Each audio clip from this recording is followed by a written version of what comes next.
नमस्कार.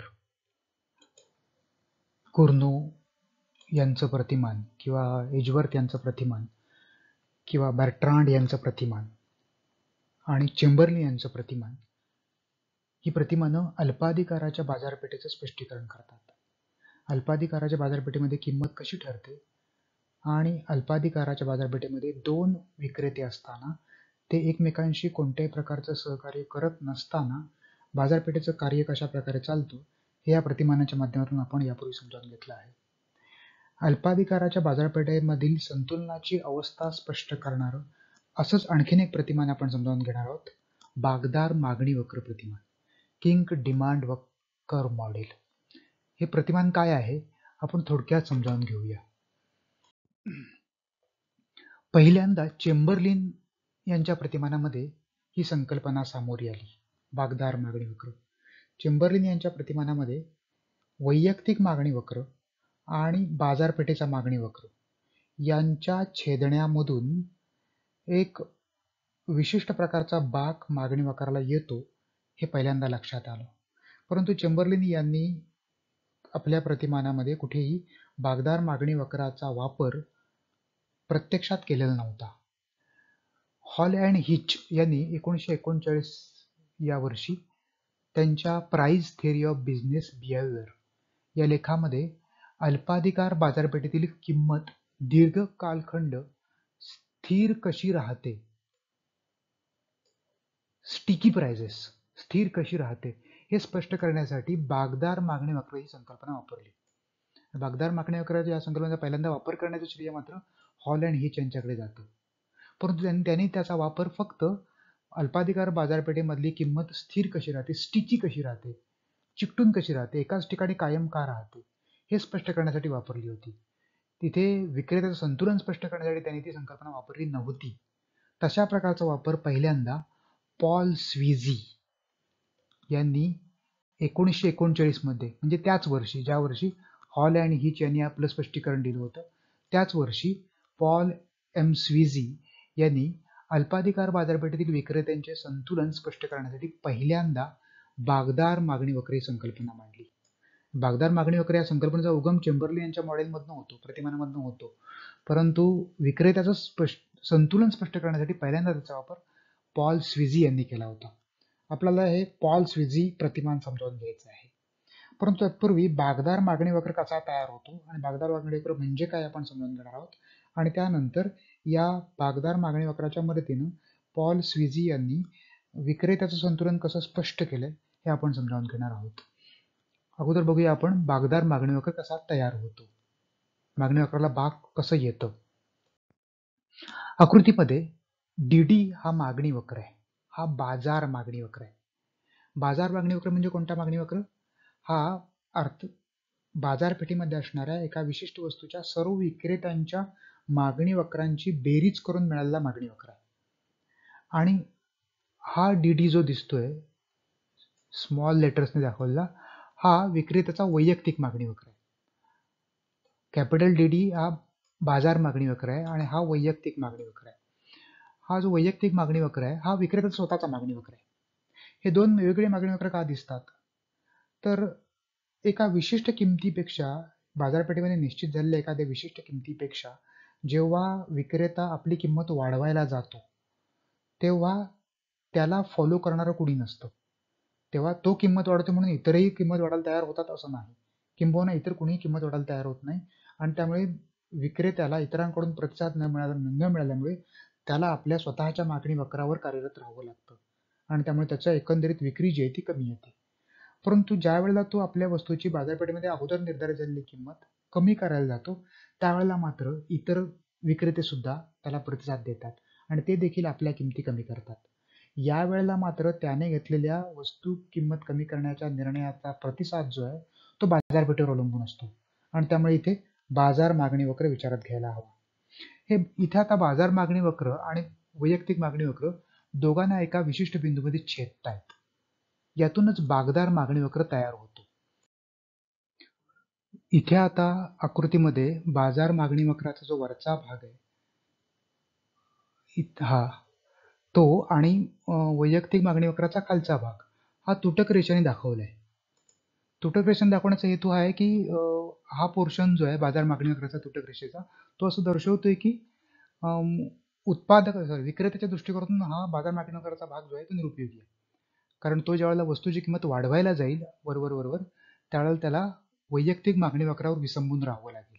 कारण त्याच्या बाजारपेठेमधल्या आपल्या वस्तूची किंमत वाढवण्याच्या निर्णयाला बाजारपेठेतला कोणी प्रतिसाद देणारच नाहीये. त्यामुळे त्याला वैयक्तिक मागणी वक्रावर यावं लागेल.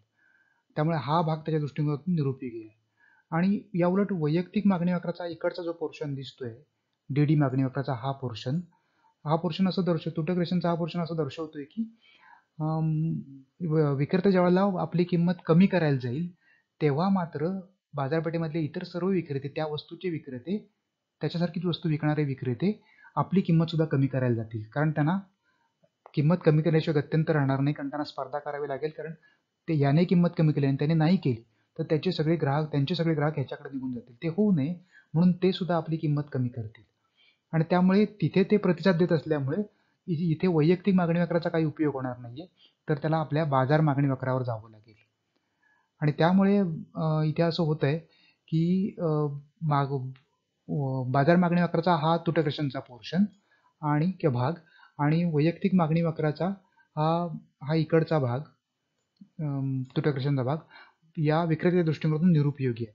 हे जर आपण दोन्ही डिलीट केले तर आपल्याला एक वक्र मिळेल की जो अशा प्रकारचा असेल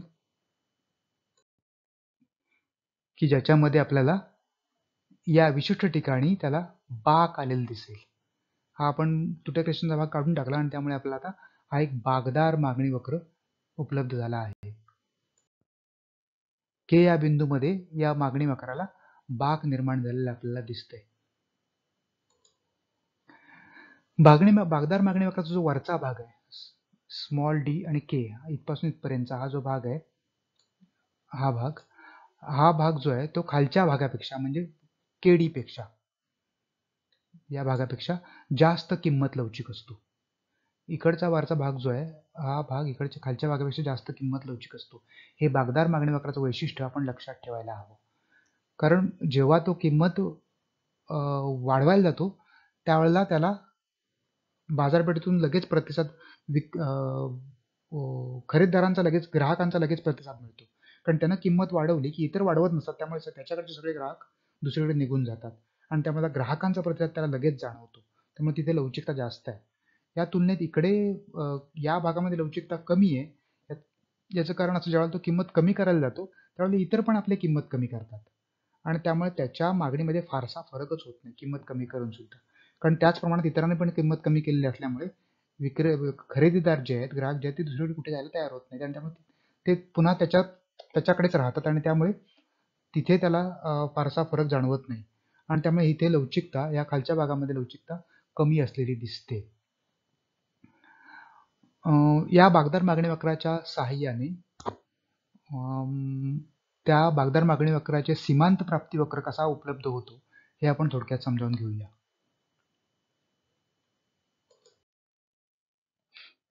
आता या आकृतीमध्ये डी हा बाजार मागणी वक्र आहे आणि त्याचा संबंधित DMR हा सीमांत प्राप्ती वक्र आहे. हा नेहमीचा सीमांत प्राप्ती वक्र आहे. हा बाजार मागणी वक्राचा संबंधित प्राप्ती वक्र आहे आणि त्यामुळे त्याचा उतार हा DD या मागणी वक्राशी करस्पॉन्ड होतो किंवा त्याच्याशी संबंधित आहे. या आकृतीमध्ये DD हा वैयक्तिक मागणी वक्र आहे आणि त्याचा हा सीमांत प्राप्ती वक्र आहे. इथे आता या सीमांत प्राप्ती वक्राचा उतार जो आहे तो DD या वैयक्तिक मागणी वक्राशी संबंधित आहे.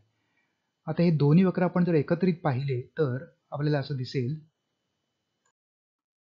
की हा जो वक्र आहे DMR, हा जो वक्र आहे की जो वैयक्तिक मागणी वक्राशी संबंधित आहे आणि दुसरा MR वक्र जो आहे की जो बाजारपेठेच्या मागणी वक्राशी संबंधित आहे, ते दोघांचे उतार वेगवेगळे आहेत. आता इथे काय होतंय तर DD या मागणी वक्राचा जो हा बाजार मागणी वक्राचा हा निरुपयोगी भाग आहे. ओके, मगाशी आपण बघितलं DD या मागणी वक्राचा हा इकडचा निरुपयोगी भाग आहे. त्याचप्रमाणे त्या मागणी वक्राशी संबंधित इथपर्यंतचा भाग जो आहे प्राप्तिवक्राचा तो सुद्धा निरुपयोगी ठरेल. त्याच धर्तीवर डीडी या मागणी वक्राचा या स्मॉल डीडी या मागणी वक्राचा जो इकडचा भाग आहे तो निरुपयोगी आहे, मग आपण बघितलं विक्रेत्याच्या दृष्टिकोनातून निरुपयोगी आहे. आणि त्यामुळे त्याच्याशी संबंधित जो मागणी वक्राचा भाग आहे श्रीमंत प्राप्ती वक्राचा भाग जो आहे तो सुद्धा निरुपयोगी ठरतो. त्यामुळे बागदार मागणी वक्राचे जे दोन बाकाच्या डाव्या बाजूचा भाग के या बाक देणाऱ्या बिंदूच्या डाव्या बाजूचा भाग आणि उजव्या बाजूचा भाग हे जे मागणी वक्राचे दोन भाग आहेत त्याच्याशी संबंधित एम आर वक्रांचे भाग एकत्र विचारात घेतले तर आपल्याला या अल्पाधिकाराच्या बाजारपेठेमध्ये विक्रेत्याला उपलब्ध होणारा सीमांत प्राप्ती वक्र खरा सीमांत प्राप्ती वक्र लक्षात येईल. तो अशा प्रकारचा असेल. इथे आता आकृतीमध्ये डी ए हा जो पोर्शन आहे सीमांत प्राप्ती वक्राचा हा पोर्शन डी के या मागणी वक्राच्या बाकाच्या बाक दर्शवणाऱ्या बिंदूच्या डाव्या बाजूच्या मागणी वक्राच्या भागाशी संबंधित आहे. आणि हा जो बी एम आर हा जो भाग आहे हा इकडून खालचा जो भाग आहे हा भाग बाजारपेठेचा मागणी वक्राचा जो भाग आहे स्मॉल के ते कॅपिटल के ते कॅपिटल डी हा जो पोर्शन आहे या भागाशी संबंधित आहे. आणि त्यामुळे या दोन्ही एकत्रित विचारात घेऊन आत्ता आपल्याला जो सीमांत प्राप्ती वक्र उपलब्ध झालेला आहे हा सीमांत प्राप्ती वक्र हा या बागदार मागणी वक्राशी संबंधित सीमांत प्राप्ती वक्र आहे. आता सीमांत प्राप्ती वक्राचं काय वैशिष्ट्य दिसतंय तुम्हाला? ज्या बिंदूमध्ये मागणी वक्राला बाक आलेला आहे त्या बिंदूशी संबंधित भागामध्ये या सीमांत प्राप्ती वक्राला एक फट किंवा अंतर किंवा गॅप असलेला दिसतो आहे. इथे आता सीमांत वक्राच्या मध्ये गॅप आहे, एक विशिष्ट प्रकारचा गॅप आहे. तो ए बिंदूपासून बी बिंदूपर्यंत हा सीमांत प्राप्ती वक्र तुटलेला आहे, मध्ये अंतर आहे, मध्ये गॅप आहे. आणि त्यामुळे बागदार मागणी वक्र सामोरा जात असलेल्या विक्रेत्याचा अल्पाधिकारच्या बाजारपेठेमधला जो सीमांत प्राप्ती वक्र आहे तो फट असलेला किंवा गॅप असलेला किंवा अंतर असलेला आपल्याला दिसतो आहे. मग अशा परिस्थितीमध्ये आपल्याला ठाऊक आहे की बाजारपेठेमध्ये संतुलनाची जी अट आहे कुठल्याही बाजारपेठेमधल्या वैयक्तिक संतुलनाची जी अट आहे M R equal to M C सीमांत प्राप्तीबरोबर सीमांत खर्च ती अट विचारात घेता अशा प्रकारच्या फट असणाऱ्या सीमांत प्राप्ती वक्राच्या विक्रेत्याला संतुलन कसे प्राप्त होईल स्विजीनं दिलेलं स्पष्टीकरण आपण थोडक्यात समजावून घेऊया. त्यासाठी आपल्याला इथे सीमांत खर्च वक्र इंट्रोड्यूस करून द्यावे लागते. इथे आता या आकृतीमध्ये आपल्याला MC1 आणि MC2 असे दोन सीमांत खर्च वक्र दाखवलेले दिसत आहेत. हे वक्र या MR वक्राच्या गॅपमध्ये आहेत, ती जी फट आहे त्या भागामध्ये आहेत. MC वक्र या आकृतीमध्ये असं दर्शवलं गेलंय की विक्रेत्याचं जो संतुलन आहे ते संतुलन के या बिंदूपाशीच होईल, कारण मुळात याची जी संतुलनाची अट आहे ती MR इक्वल टू MC अशी आहे. बरोबर आहे. MR इक्वल टू MC म्हणजेच सीमांत प्राप्ती बरोबर सीमांत खर्च. आता MR इक्वल टू MC चा विचार करता जर मार्जिनल कॉस्ट कर्व वरच्या भागामध्ये गेला, या केच्या वरच्या भागामध्ये गेला तर तो सीमांत प्राप्ती वक्राच्या पेक्षा जास्त होईल. के मागणी वक्राच्या जो बाग देणारा बिंदू आहे के त्याच्या डाव्या बाजूला जर खर्च वक्र गेला तर तो MR पेक्षा सीमांत खर्च वाढेल, सीमांत प्राप्तीपेक्षा सीमांत खर्च वाढेल. आणि जर तो त्याच्या डाव्या बाजूला राहिला किंवा उजव्या बाजूला जर राहिला खालच्या बाजूला तर सीमांत खर्च वक्र सीमांत प्राप्ती वक्रापेक्षा कमी राहील. आणि त्यामुळे मॅक्झिमम प्रॉफिट सर्वोच्च नफा ही जी अट आहे ही अट पूर्ण होणार नाही.